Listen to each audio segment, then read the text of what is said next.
Hello children, let's continue the same chapter, class 5, chapter 4, equatorial rainforest. So next topic is vegetation in DRC, that is Democratic Republic of Congo. So ಇಲ್ಲಿ vegetation ಹೇಗಿದೆ? The heavy rainfall and high temperature in the region result in luxuriant growth of vegetation. So ಇಷ್ಟು rainfall ಇರೋದ್ರಿಂದ, high temperature ಇರೋದ್ರಿಂದ ಇಲ್ಲಿ ಗಿಡ ಮರಗಳ ಬೆಳವಣಿಗೆ ತುಂಬ ಜಾಸ್ತಿನೇ ಇದೆ. The evergreen forest from thick canopy of dark green.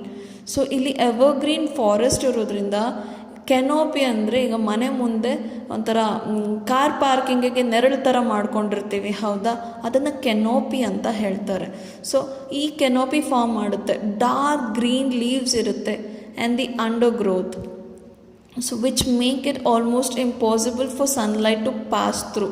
So ಎಷ್ಟು ತಿಕ್ಕಾಗಿ ಫಾರೆಸ್ಟ್ ಬೆಳವಣಿಗೆ ಆಗಿದೆ ಅಂದರೆ ಆ ಫಾರೆಸ್ಟ್ ಒಳಗಡೆ ನೆಲಕ್ಕೆ ಬಿಸಿಲು ಬಡಿಯೋದಿಲ್ಲ, ಅಷ್ಟು ತಿಕ್ಕಾಗಿರುತ್ತೆ. ಆಮೇಲೆ ಡಾರ್ಕ್ ಗ್ರೀನ್ ಲೀವ್ಸ್ ಇರುತ್ತೆ.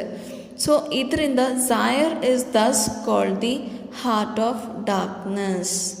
ಸೊ ಏನಾಗ್ತದೆ, ಇಷ್ಟು ತಿಕ್ಕ ಫಾರೆಸ್ಟ್ ಬೆಳವಣಿಗೆಯಿಂದ ಅಲ್ಲಿ ಕತ್ಲು ಇರುತ್ತೆ ಫಾರೆಸ್ಟಲ್ಲಿ. ಸೊ ಅದಕ್ಕೋಸ್ಕರ ಹಾರ್ಟ್ ಆಫ್ ಡಾರ್ಕ್ನೆಸ್ ಅಂತ ಕರೀತಾರೆ ಝಾಯರ್ನ.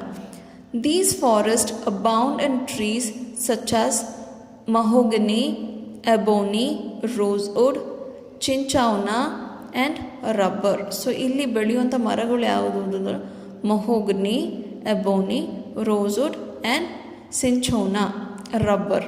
ಸೊ ಇವೆಲ್ಲ ಇಲ್ಲಿ ಕಾಮನ್ ಆಗಿರುವಂಥದ್ದು. Eucalyptus and iroko. So ಇರೋಕಾ is nothing but the African teak.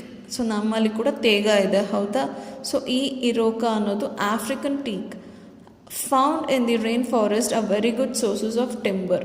Timber ಅಂದರೆ ನಮಗೆ ಈ ವುಡ್ಡು ಸೋಫಾ ಮಾಡೋದಕ್ಕೆ ಅಥವಾ ಡೈನಿಂಗ್ ಟೇಬಲ್ ಮಾಡೋದಕ್ಕೆ ಅಥವಾ ವೇರಿಯಸ್ ಪರ್ಪಸಿಗೆ ಯೂಸ್ ಮಾಡುವಂಥ ವುಡ್ಡನ್ನು ನಾವು ಟಿಂಬರ್ ಅಂತ ಕರಿತೀವಿ. So cinchona is an important source of quinine, medicine use in curing malaria. So ಈ ಚಿಚೋನಾ ಅನ್ನೋ ಪ್ಲಾಂಟಲ್ಲಿ ಕ್ಯುನೈನ್ ಅನ್ನೋದು ಒಂದು ಕೆಮಿಕಲ್ ಕಾಂಪೋನೆಂಟ್. ಸೊ ಈ ಕ್ಯುನೈನ್ ಅನ್ನೋದು ಏನ ಕ್ಯೂರ್ ಮಾಡುತ್ತೆ? ಮಲೇರಿಯಾನ ಕ್ಯೂರ್ ಮಾಡುತ್ತೆ. ಸೊ ಈ ಕಾಂಪೋನೆಂಟು ಈ ಚಿಚೋನಾ ಅನ್ನೋ ಟ್ರೀಯಲ್ಲಿ ಸಿಗುತ್ತೆ ನಮಗೆ. Okay, next, how is the wild life in Zaire? So ಇಷ್ಟು ತಿಕ್ಕ ಫಾರೆಸ್ಟ್ ಇರೋದ್ರಿಂದ ಅಲ್ಲಿ ಪ್ರಾಣಿಗಳು ಅಫ್ಕೋರ್ಸ್ ಇದ್ದೇ ಇರುತ್ತೆ. ಮರಗಳಲ್ಲಿ ಹಣ್ಣು ಹೂಗಳು ತುಂಬಾ ಇರುತ್ತೆ. ಸೊ ಹಣ್ಣು ಹೂಗಳು ಫುಡ್ ಇರೋದ್ರಿಂದ ಅಲ್ಲಿ ಪ್ರಾಣಿಗಳು ಗ್ಯಾರಂಟಿಯಾಗಿದ್ದೇ ಇರುತ್ತೆ. So rain forest are home to a rich and diverse variety of flora and fauna. Flora ಅಂದರೆ ಗಿಡ ಮರಗಳು, ಹೂವು ಹಣ್ಣುಗಳು, ಫಾನಾ ಅಂದರೆ ಅನಿಮಲ್ಸ್ ಅಂತ. So animals, birds, reptiles and insects. You will find the most colorful birds with long bright feathers and tails in these rainforest. So ಇಲ್ಲಿ wide range of birds ಇದೆ.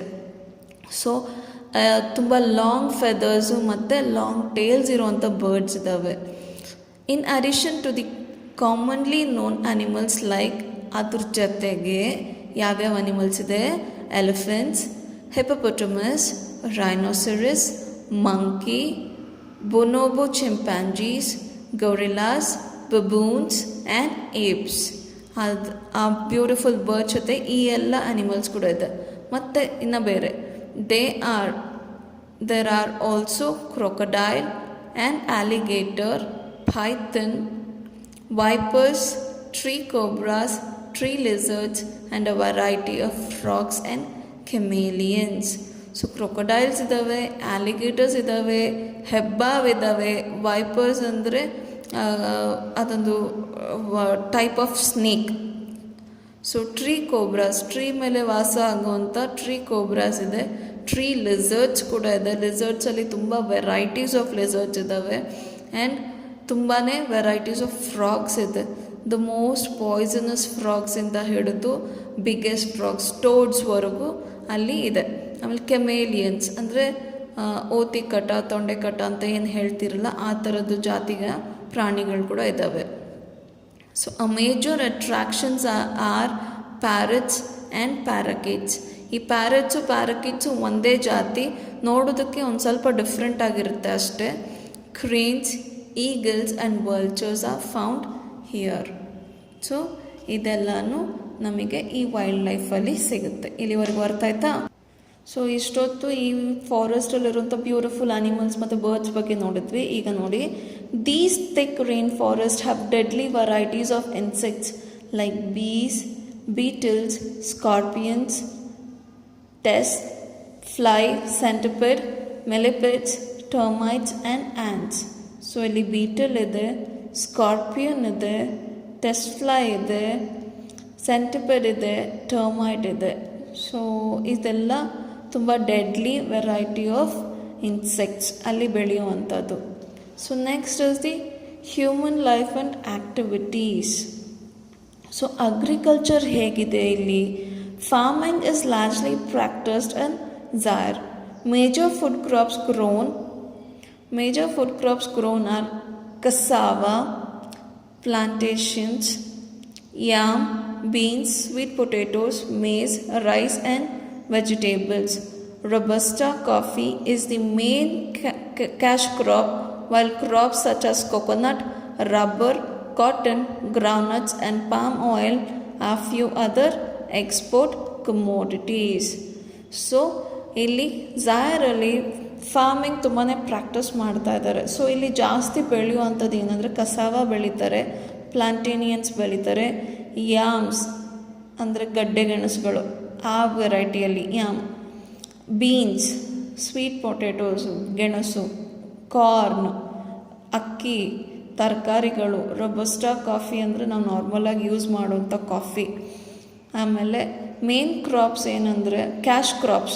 Robusta coffee ಬಂದ್ಬಿಟ್ಟು cash crop. ಅದು cash crop ಅಂದರೆ ಅದರಿಂದ ಅವರಿಗೆ ತುಂಬ ಲಾಭ ಇದೆ. Coconut, rubber, cotton, groundnut, palm oil export ಕಮೋಡಿಟೀಸಿಗೆ ಹೋಗುತ್ತೆ. ಈ ಎಲ್ಲ ಕ್ರಾಪ್ಸ್ನ ಅವರು ಎಕ್ಸ್ಪೋರ್ಟ್ ಮಾಡ್ತಾರೆ. So most of the people here practise shifting agriculture under which they clear a piece of forested land either by cutting or burning. So ಏನು ಮಾಡ್ತಾ ಇದ್ದಾರೆ ಇಲ್ಲಿ ಪೀಪಲ್ಲು? ಏನು ಪ್ರಾಕ್ಟೀಸ್ ಮಾಡ್ತಾರೆ? ಶಿಫ್ಟಿಂಗ್ ಅಗ್ರಿಕಲ್ಚರ್ ಪ್ರಾಕ್ಟೀಸ್ ಮಾಡ್ತಾ ಇದ್ದಾರೆ. ಸೊ ಅದರಿಂದ ಒಂದು ಫಾರೆಸ್ಟ್ ಲ್ಯಾಂಡ್ನ ಅವರು ಕಟ್ ಮಾಡಿ ಅಥವಾ ಸುಟ್ಟುಬಿಟ್ಟು ಆ ಲ್ಯಾಂಡ್ನ ಯೂಸ್ ಮಾಡ್ಕೊಳ್ತಾ ಇದ್ದಾರೆ. So as to remove wild or unwanted growth.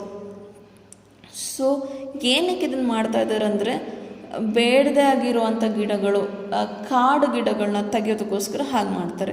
They grow crops on this land for about 2 to 3 years. 2 to 3 ವರ್ಷವರೆಗೂ ಈ ಜಾಗದಲ್ಲಿ ಬೆಳೆ ಬೆಳೀತಾರೆ. The fertility of the land diminishes by the end of this period and then they move to a new area. So ನೀವು ಪಾಟಲ್ಲಿ ನೋಡಿದ್ದೀರ, ಒಂದು ಪಾಟಲ್ಲಿ ಒಂದು ಗಿಡ ಹಾಕಿದ್ದೀರಾ ಅಂದರೆ ಅದರಲ್ಲಿ ಗೊಬ್ಬರ ಹಾಕ್ತಾನೇ ಇರಬೇಕು. ನಾವು ಗೊಬ್ಬರ ಹಾಕದೇ ಇದ್ದರೆ ಆ ಗಿಡದ ಬೆಳವಣಿಗೆ ಅಷ್ಟು ಸರಿಯಾಗಿರಲ್ಲ. ಸೊ ಅದೇ ರೀತಿ 2 to 3 ವರ್ಷ ಆದಮೇಲೆ ಬೆಳೆ ತೆಗೆದಾದ್ಮೇಲೆ ಆ ಜಾಗದ ಫರ್ಟಿಲಿಟಿ ಕಳ್ಕೊಳ್ಳುತ್ತೆ, ಅಂದರೆ ಫಲವತ್ತತೆ ಅದನ್ನು ಕಳ್ಕೊಳ್ಳುತ್ತೆ. ಸೊ ಆ ಥರ ಆದಾಗ ಏನು ಮಾಡ್ತಾರೆ, ಮತ್ತು ಹೊಸ ಜಾಗಕ್ಕೆ ಹೋಗಿ ಇವರು ಕಲ್ಟಿವೇಷನ್ ಸ್ಟಾರ್ಟ್ ಮಾಡ್ತಾರೆ. ಸೊ ಇಲ್ಲಿವರೆಗೂ ಅರ್ಥ ಆಯ್ತಾ ಮಕ್ಕಳೇ?